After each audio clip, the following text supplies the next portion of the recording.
All right. Good afternoon, ladies and gentlemen. Greetings from snowy, sunny Warsaw and -10 degrees, so a pure winter time.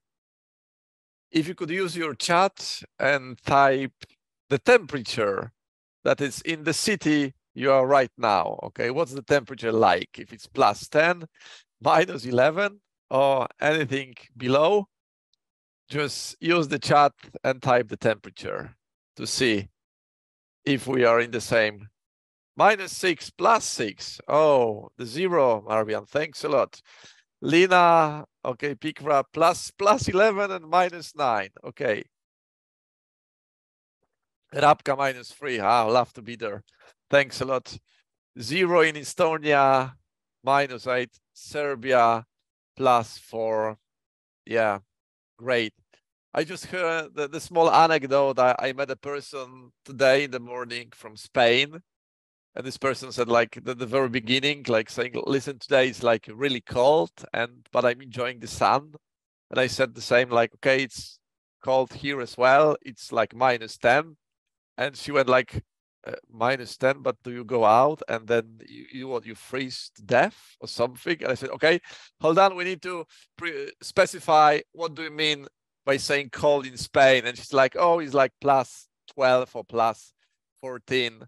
So different notions of being cold and chilly at the same time. Thanks a lot. Great. So today, 50 minutes, the last webinar on computer-based testing. And this time it will be about the online testing, the best practice. So the things your candidates need to know before they go on to take this test online, because as you probably know by now, there is an option to take it at the accredited testing center, but the candidates can take the test from home if they have problems in reaching the test center or they want more flexibility. They can create exam environment in their private place and they can take it from home. So we'll talk about things you need to remember and you need to convey as a person leading the preparation course, so that your candidates will familiarize themselves with do's and don'ts before the online testing. Okay, so we'll be talking about the Pearson English International Certificate, the computer-based test. Feel free to take notes. The session is recorded and you'll get, I hope you'll get the recording and the list to all the recordings of all the sessions we had for the continental Europe this month or the previous month as well. But take notes if you think something is really important for you as a teacher, as a person who might lead preparation course in the future.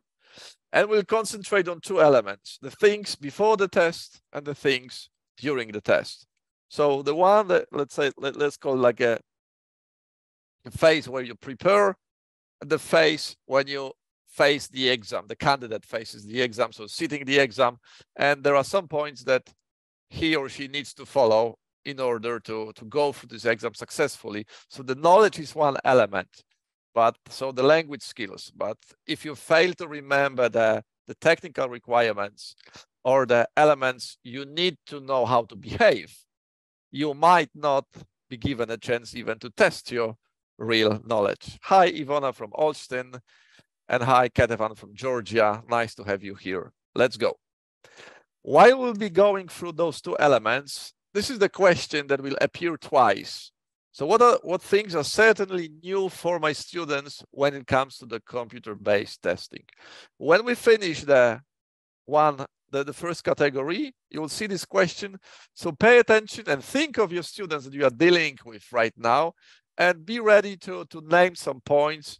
Are there any elements which are new for them? And are these points, is it something that I think I should convey in the preparatory course for computer-based tests? So these questions will appear twice during the webinar. So we start with the first one. So before the test, some of the informations will be quite obvious, but some of them will be so simple, but yet people fail to remember them. And then when the exam comes, they say like, oh my God, there are some elements which are not clear for me. I wish I had studied harder before, and now it's too late. So we'll try to predict future. We will try to lower the risks of those statements. Okay, I haven't done enough preparation, so I need more practice. So the first element, it's very simple and so obvious, but if you are B1, you are not C1. So the computer-based test, this is the, depending on the region, depending on the strategy you have. So the test takers can book the test individually, or as a testing center, or as a preparation center, you can make the bookings for them. And once they do it individually, they select the level. And of course, there might be a tendency from time to time that, for example, they are entering the job market, they need it for their to prove their proficiency skills, and they can book C1. But once you talk with your candidates and you have the placement test and you assign the level, we need to make it clear that it's virtually impossible to score C1 and to pass C1 when you're on B1 level. Probably as a teacher, you know how long it takes to reach a particular level. So the honest conversation with the prospective candidates, hey, you are here and you want to be here. It will take you this and this, and I can help you on your way, but you will not progress within 2 weeks' time, because you say that you've booked your test in 2 or 3 weeks' time, and you need to upskill. So one of the tools that you already know, and I think I've shared with you during the first webinar, is the readiness test. And the readiness test gives you the chance, or gives you the candidates a chance to check whether they are ready for the international certificates. Very simple color coding divided by skills. So you can see whether your candidate is ready, potentially ready, or not ready. Since international certificate computer-based test is very flexible, so there are no exam sessions, so they can just book the test 24/7 throughout the whole year. Then once you have the readiness test, you can engage in a conversation with a student or with a group that, hey, we might work a bit longer on the following skills because you are ready on all the skills but reading. So we'll have extra lessons devoted to the reading practice. And if you want to learn more about the readiness test, you will see the link to the readiness test in the chat. So this is link number 2. This is the information for my hidden help, the readiness test. But you will find it on our official website anyway. And please remember that there is something which is called the guarantee to pass. And you will see the link about the guarantee to pass in the chat, so that you could download the PDF and see if you can use it as an institution. So basically, once they take the readiness test, as you see in the slide, and they get an overall score as ready, and yet they fail, you need to contact us, and they will be assigned another international certificate. So this is the guarantee to pass, and you will have the links in the chat so that you could see if your institution is something, and if this strategy is something you could use in your promotional campaign, in your preparation courses as well.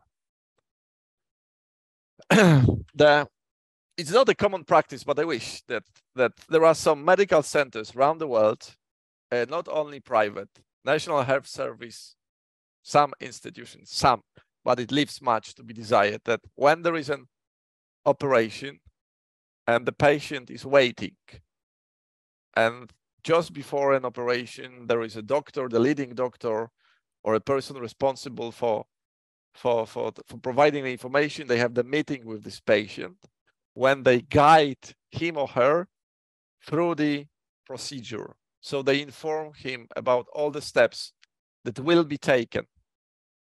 Okay, and they will inform him on the time, on the elements. They answer the questions that the patients might ask. And this is considered to be a really good practice. As I said, it's not popular in a lot of, well, medical institutions, but I know that they exist because I've heard of them, and it was the relation from a person who experienced this type of approach. So when you deal with the as a preparation test center and leading the preparation course, I want you to remember that it might be a really good practice to have this type of approach when dealing with your students. So in the first place, they need to know the test. That's it. They need to know the test format. They need to know the question types. They need to know the time, and they need to know the technical requirements if they are to take this test from home. And the test format, the question types, we were, during all the webinars, the skills development, the webinars, we were covering all the question types, and we were covering the test format at the very beginning. So once you download the test tips guide, the PDF that is available on the website, you will have a chance to look at all the item types. You'll have a chance to look whether they are single skills or integrated skills. But this is not the end, because on the website there is a YouTube film presenting all the questions that you can use in your courses to show it to your candidates and then to engage in conversation about the question types that they are not familiar with. Just to show you a flavor, a bit of the film right now.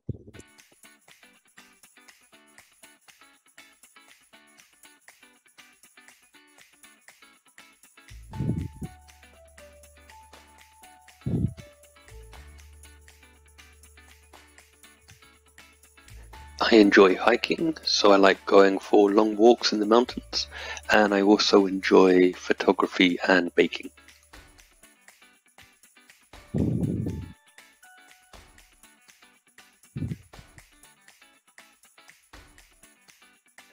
This hotel is perfect for families with children.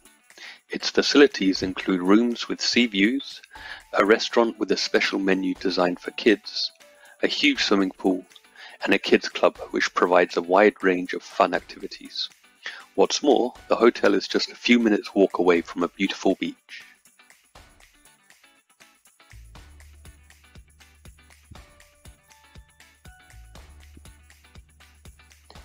This picture shows the inside of a library, maybe at a school or a university.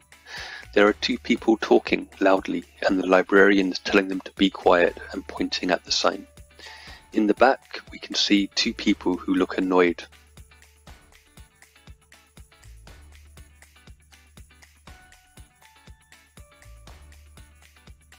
I believe this is a matter which needs to be addressed. I believe this is a matter which needs to be addressed. Okay, so the film with the recorded questions for all the levels. So the several variations, how can you potentially use this film, either at the very beginning of the preparation course, just to show your candidates, hey, this is something that you will be dealing with in future. You can use it as well at the halfway through the course, at the end of the course, to say, okay, these are the questions we've been working on. And now let's go through them one by one and tell me if there is something you don't understand, if there is something you don't know about the strategies, how to approach this question type, about the things you need to do during the test, about the skills which are required to answer them correctly. So using the recorded films during the preparation course, of course, you can send it out to your candidates. It's available on our website. So basically you can share them, share the recordings with them and assign it as the homework. This is, well, the versatility of all those elements is quite big, but this is something which is ready and this is prepared. The Warmup app, the same, the free application.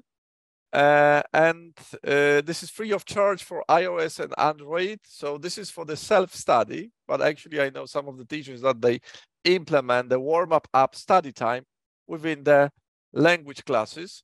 Yes, Yelena, you can, there is some specific accommodation document on the page where you can learn about extra accommodation in case they are required by a candidate.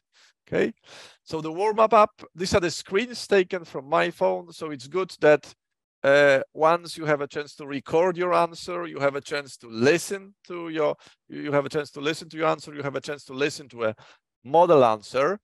When there are reading sections, there is a very simple and short feedback form, whether it's correct or incorrect with the model answers. So this is the self-study time, but it is worth, it is good to recommend to the candidates. Okay, so we'll be working on, for example, the roadmap. We'll be using the Speak Out in our course, but please make sure that you use this Warmup app in your free time, or you might assign a mini study time within the class when students actually take out the mobile phones and they work individually on various item types. This was just the creative idea given by one of the teachers I know. And a quick piece of advice. Some say, okay, it's difficult to operate with pen and with fingers when you just use the screen on a mobile phone and it's quite small. So this touch pen does the trick. So it's very easy to get one, and operating this mobile app using the touch pen is really that easy, and it's really, really smooth. So this is something extra personal. If you're operating the mobile, the touch pen might come in handy. The tips guide, which I referred to, and you saw all the item types in a table, you'll get you the information, what is being tested in a particular question type, what are the tips, as for example, these are the parts that I've taken from this document. So it's about, you shouldn't try to copy the accent, okay, because this is one of the false assumptions. All the people believe, okay, I should copy the accent. No, you shouldn't, but you should speak naturally. You should pay attention to the intonation. You should pay attention to connecting the words, and you should be as natural as possible. So when you listen to the conversation, you need to speak clearly and remember that there is a short and simple answer is okay. You don't need to go to the great lengths and to create hyper complex sentences. So describing an image and listen and read the same, you will find various tips that it might be good to go through them with your students, to tell them, hey, this is something you are likely to employ when dealing with this particular question type. So the document, the PDF, I think it was already in the chat, and you will find it on our page as well, easy to download. And well, this is another support that you can use in your preparation classes. And the last element, this is something new. When you go to our official page, you'll have a chance to try a sample test. So this is something, as a test taker, you can try a sample test, but this is something you could do as well with your candidates, using one computer and using the projector, just to go through the item types one by one. You have the option like YouTube recording, or you can take the sample test, so go through all the item types. And this is quite new. I think it wasn't available 2 months ago, just it was coming soon. So now it's on our official web page, the sample test. You can try it and you can work on it with your candidates. And then when you prepare for this online testing with the proctor, the candidates needs to be aware of the technical requirements. That's it, because as you probably imagine, they are about to be using their own individual computers. So several elements worth remembering and worth implementing into the preparation course. First of all, we need to inform the candidates that, okay, you have to take the system check. As you know, system check is something obvious when they are gamers and they love playing computer games, and they buy their favorite game. There are always system recommendations, and they need to check, okay, if is my computer okay, and I can play my favorite Call of Duty or whatever the name is. And running the system check is recommended 2 or 3 times before taking the test. And why is it so? Because imagine the situation that you do it once only, and then your exam is within the next 2 weeks. The same situation happens with your mobile phones and the computers. It's something that is called automatic updates. So these are the updates that we unwillingly agreed to when clicking the yes, I agree to the terms and condition, and different software is going through the various automatic updates regularly, which saves time and it's very okay for us because we don't have to remember about it. But since the automatic updates take place, from time to time, the software might install some extension which might cause conflict with the Pearson platform for the computer-based test. That's why it's advisable to do the system check 2 or 3 times before. One, you do it on a test day, a week before, and several days after, just to make sure that the candidates will have time to take action, either to switch it off the program or to remove the program from the computer or whatever. And we need to remember that once they do the system check, that they are using the same testing space, computer, and internet connection. And I know it sounds obvious, but we know that there are stories that the person is doing the system check on one computer, in one room, one noise settings, and then before the test, for some reason, he's using a different computer in a different location, and is surprised that there is a different internet connection. Okay, so please remember that once you do the system check, is the same setting and the same internet connection. And especially it's important that the last bit of information for those who are dealing with adult learners. And since we are working from home remotely, and you've got people attending your language classes and they work in all likelihood remotely as well, because this is the strategy. Some companies that they have the business computers at home and they use these computers as I'm using this computer right now.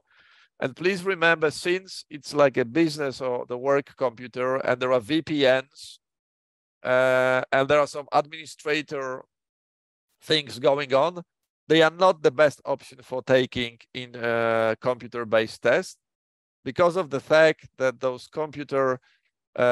work computers, they have a lot of firewalls, they have different programs, and it's not so easy to change something or to install something, and then you need to contact your IT guy asking for a permission, etc.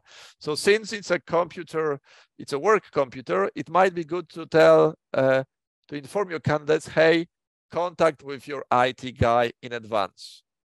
Go through the system check. And just make sure that you'll be okay with this computer, that nothing will happen 15 minutes before the test. Or if you can use the private one.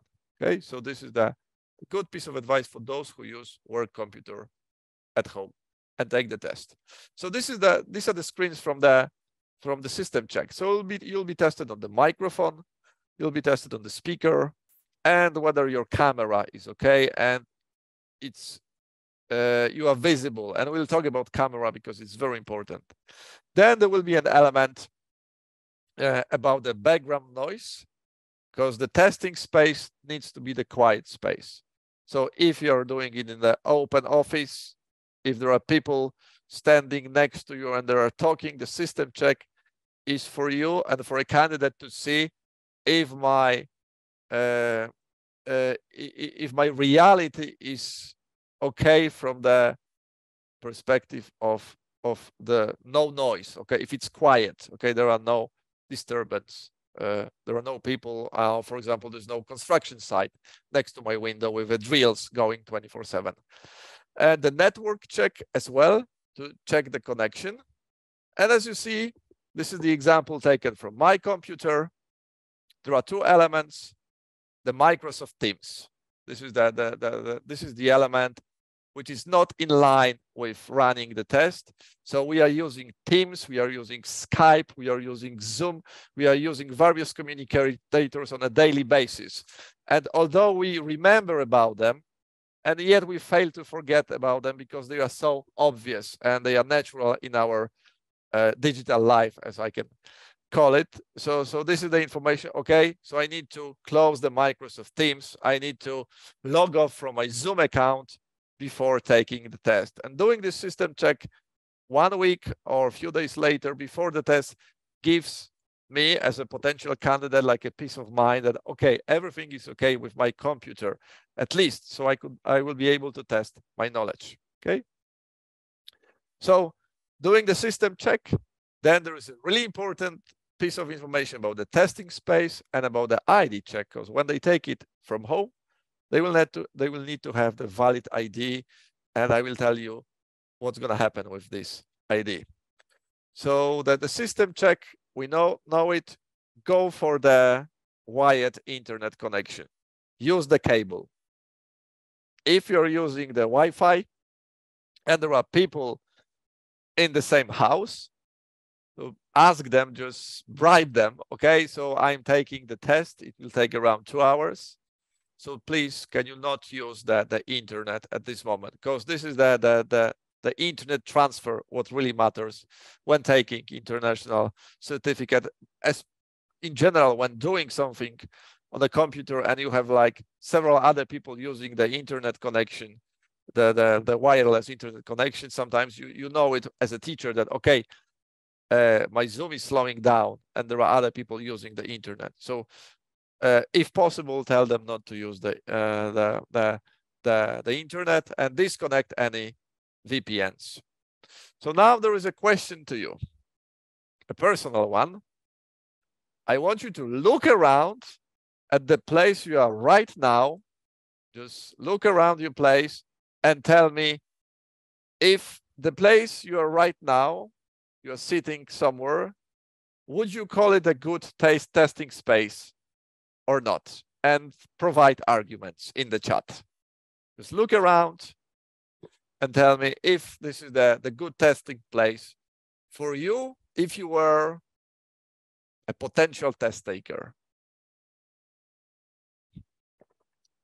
And use chat and say yes and provide reasons, and say no, too cozy. Right now I'm home alone. It's quite enough. Thanks a lot, Mark. Quiet enough right now. Thanks a lot. It's perfect classroom situation. Okay.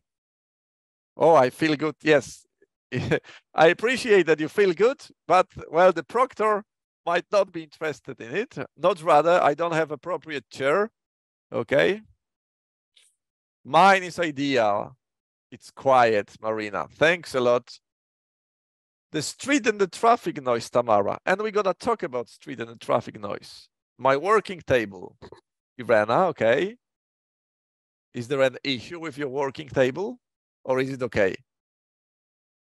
Great view from my window. So the testing, there are too many things on the desks and the connection is not stable.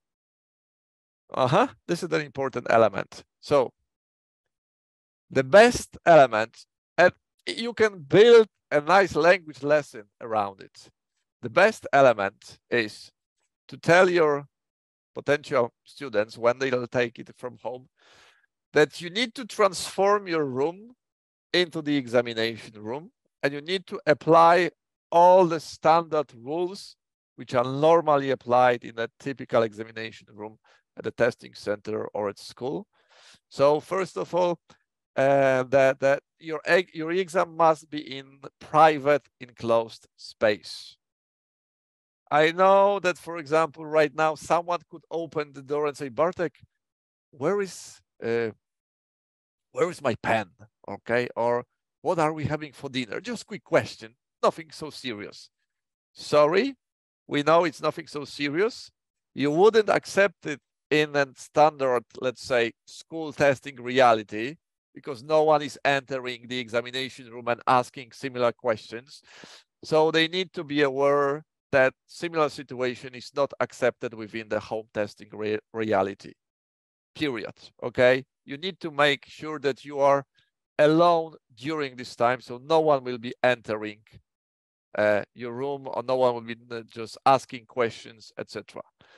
The same if there is a chance that someone will appear in the camera view for any reason. Just imagine here I'm leading the webinar and there is a hand just grabbing a lamp standing or the painting behind me. So this is something you don't want to, candidates don't want to have during the test, because they risk exam being revoked.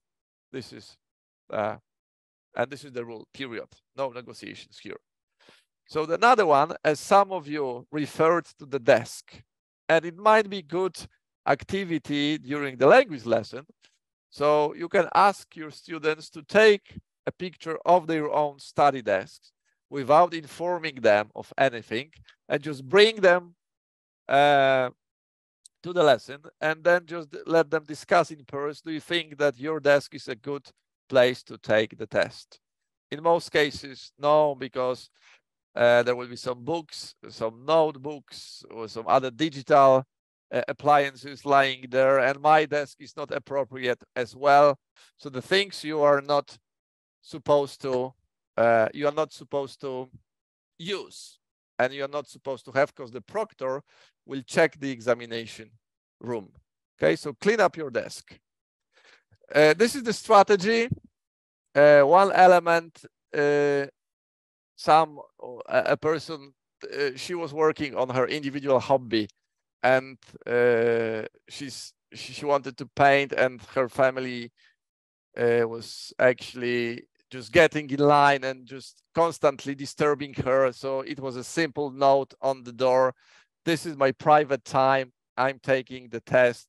So the same situation when you have this post, when you have this poster on the examination: silence, exam in progress.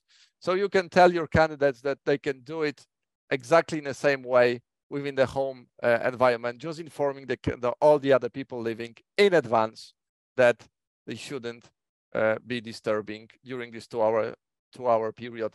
Just go out and take a walk, or go to the cinema, whatever. There is an element with the ID. So it needs to be valid. A candidate needs to have the valid ID, not a copy, so original one, because they will ask to take a photo of it. The name and the surname, it needs to be identical as the one used in the registration. Okay, with the photo that is recognizable. So the driver's license, the ID, the passport. So these are the things that are acceptable. In the document that you will get from me, you will learn about the things which are acceptable and the things which are not acceptable when it comes to ID check. So now, looking at all the things right now, and your students, this is the question that I have right now. What are the things that I'm sure are new for my students when it comes to the computer-based testing? Okay, think about your students you're having right now, and think about this passage that we've just covered. What are the things that are new for them? And as a teacher running the preparation course, you should pay attention to the knowledge transfer. Okay, you should inform your candidates about it. Okay, if you could type it in the chat.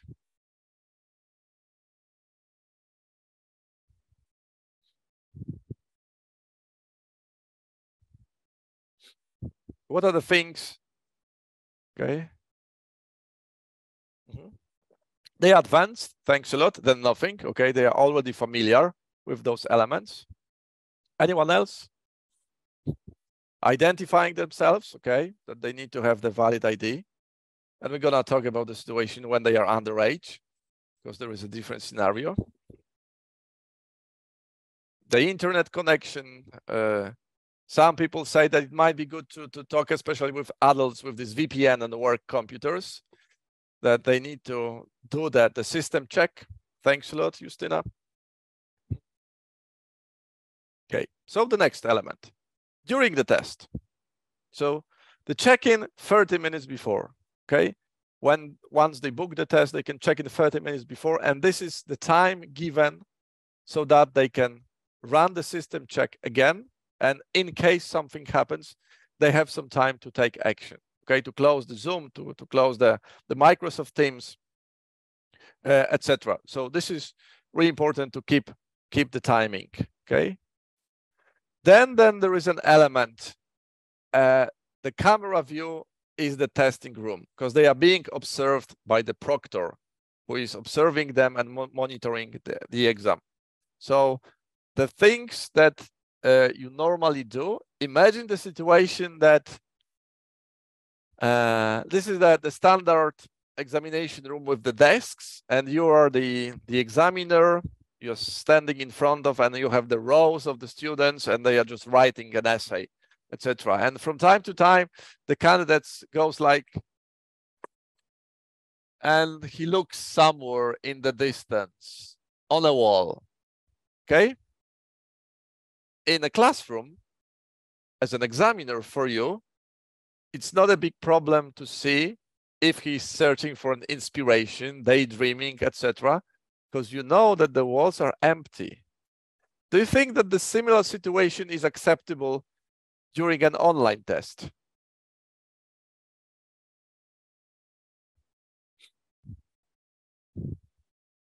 No. Why not? Yes, Vesna and Svitlana. Yes, why not?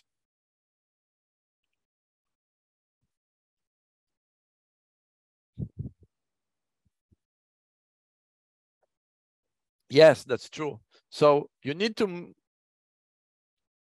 explain to your students that the camera view is your testing space. So the proctor is looking at you.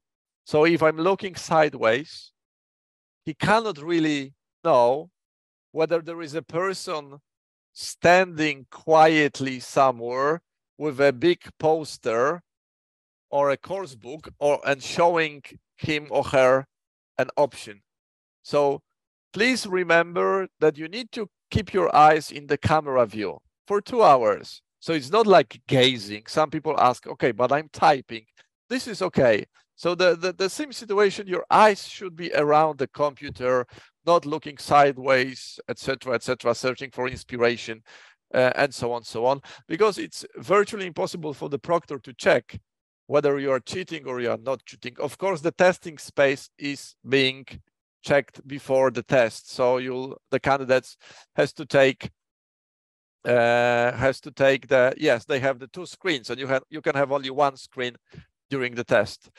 So the testing space will be checked. The candidate will be asked to take the photos of the testing space, and the proctor can ask a candidate to move the camera around to see if there are no elements lying on the desk, for example, like course books or dictionaries or anything suspicious, but still the communication and remembering that the camera view is the testing space. The similar situation with movement. Anything like, okay, just disappearing from the camera view, this is something you don't want to do during the test.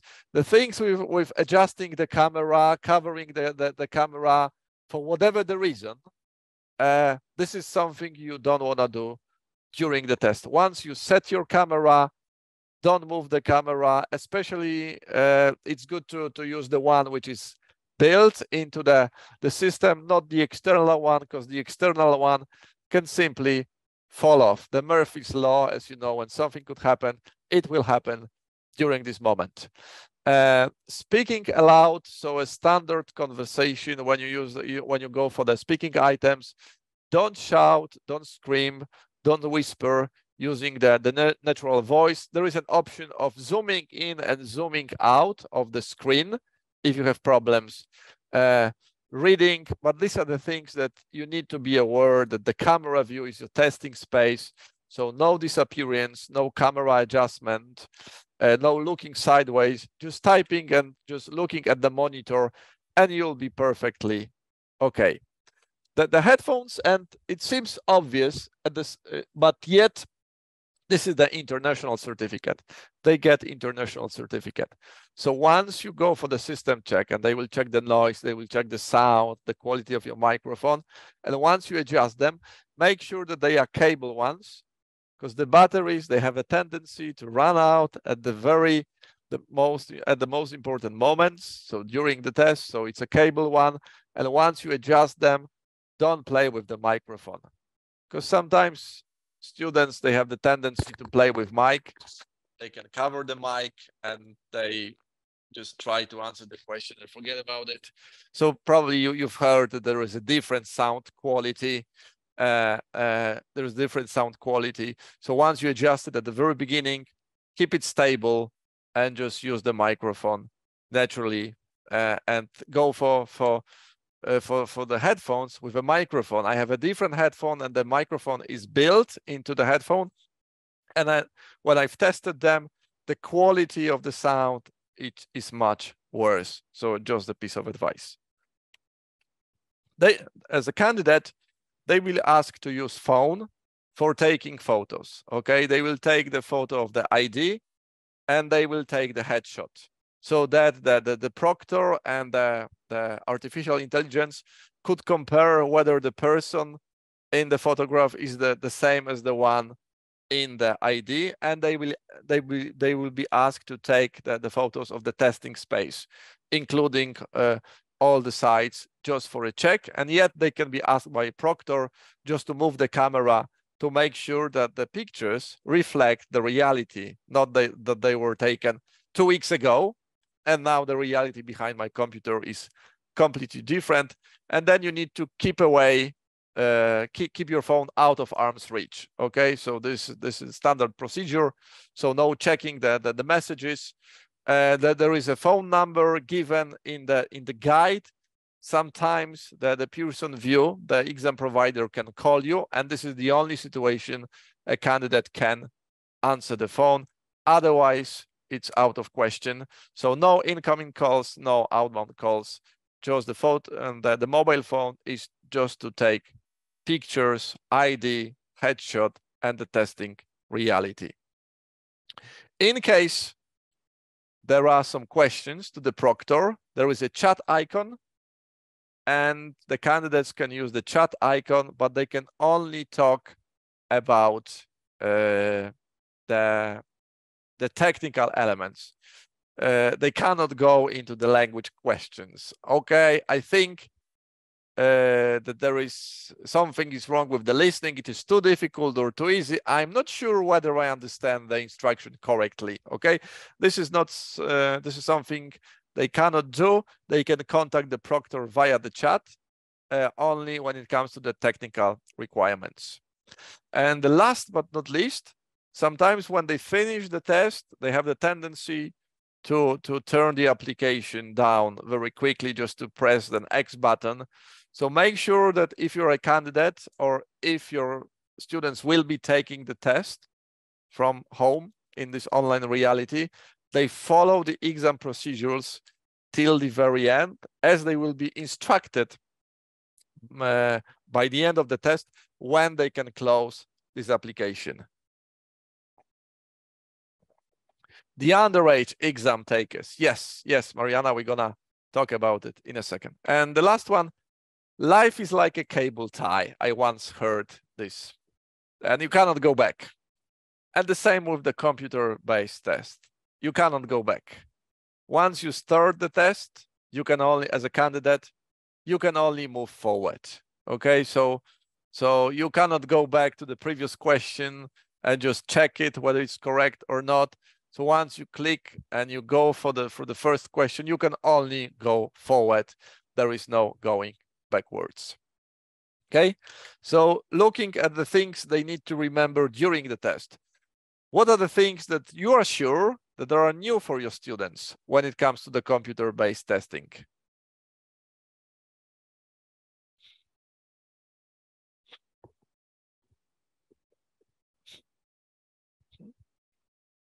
Think of the students you are dealing with right now.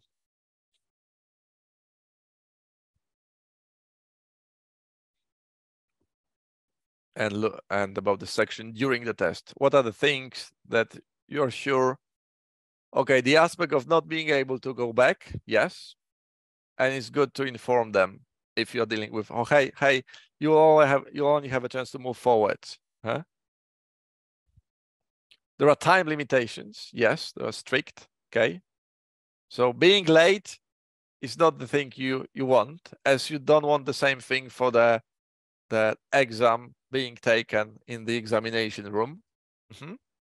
Thanks a lot, Vera.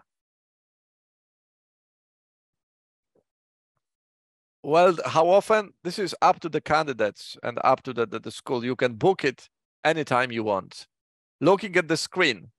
So no adjusting the microphone once you adjust it at the very beginning so that you are comfortable with. Yes, but just sharing the news. Hey, Once you're okay with the mic, don't try to readjust it. Make sure it has a cable one. There is no battery. Thanks a lot. So now the final summary and the final pieces of advice, okay, for the test takers. What about the first one from the left? Okay.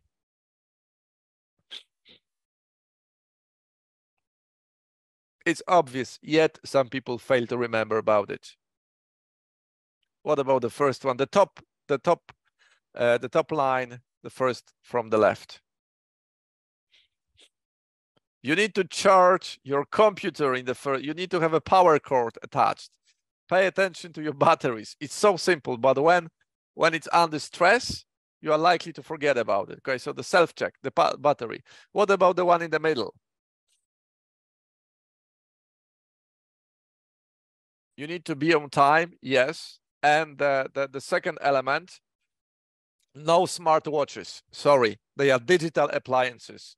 So you cannot have a smartwatch on you because, well, they are of great help. You can read sometimes the whole message on your smartwatch. So you cannot have it. What about the eye?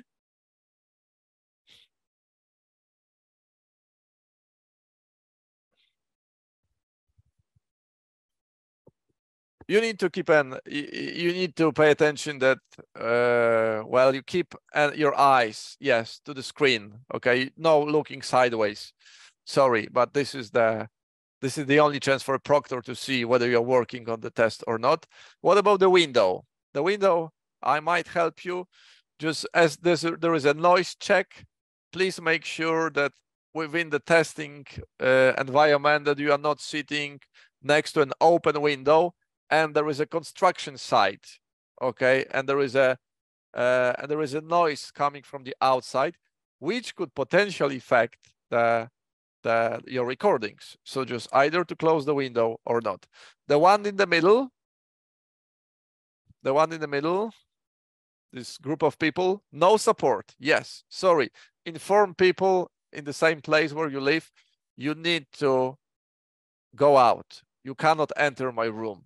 Okay, just honor my time. I'm taking international certificate.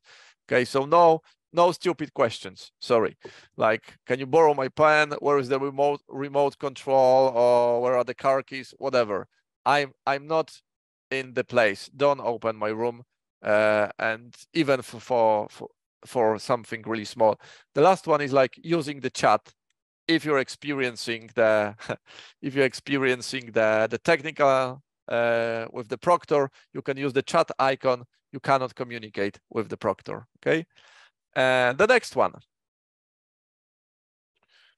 What about the first one? The top line, the first from the right.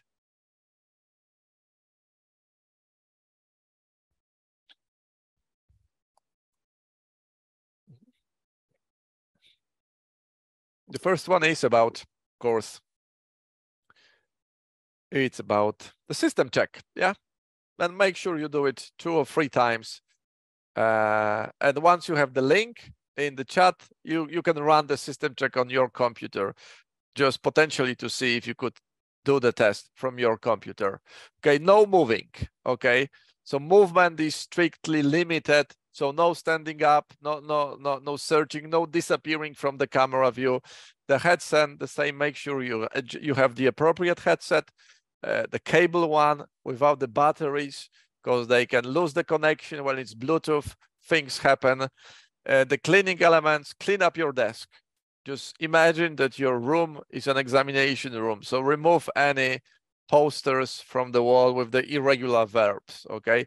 Get rid, at least for the time of the test, of all the dictionaries and the course books that seem natural for you because this is the natural environment, but you need to transform your room within the testing reality. And now there is a question, the last one, if the person under 18 is taking the test at the very beginning, he or she needs to be with an adult person with his or her ID, who will be and the greeter will want the adult person to show ID and to confirm that they agree that this person can take the test. Once they get the agreement, the adult person needs to leave the room immediately. Okay, so this is the only exception when the underage students are taking the test.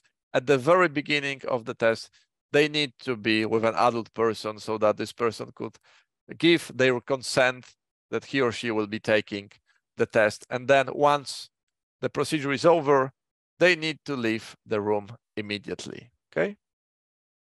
So this is the end when it comes to the computer-based testing. Remember, this is the international certificate, so the candidates get international certificate. They get also a badge that they can use in their social media.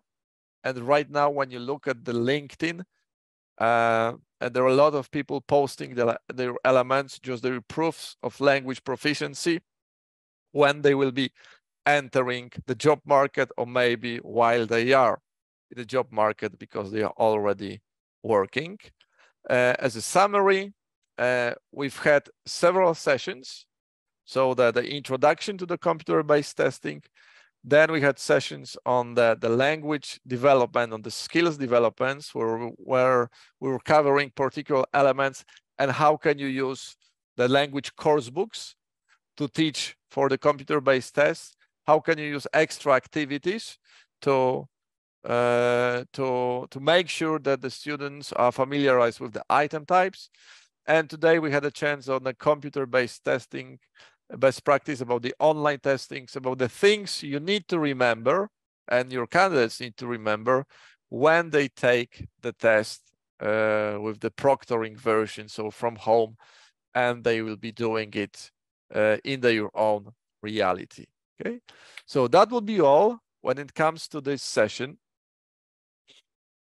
And if you have any questions, then you can contact us directly or the local Pearson representative and just follow up with these questions. Take the things that you need to remember and you think that are really important for your candidates, work with them so that they can get the best preparation for the computer-based test. Thanks a lot. And enjoy the rest of your day, wherever you are. Thank you.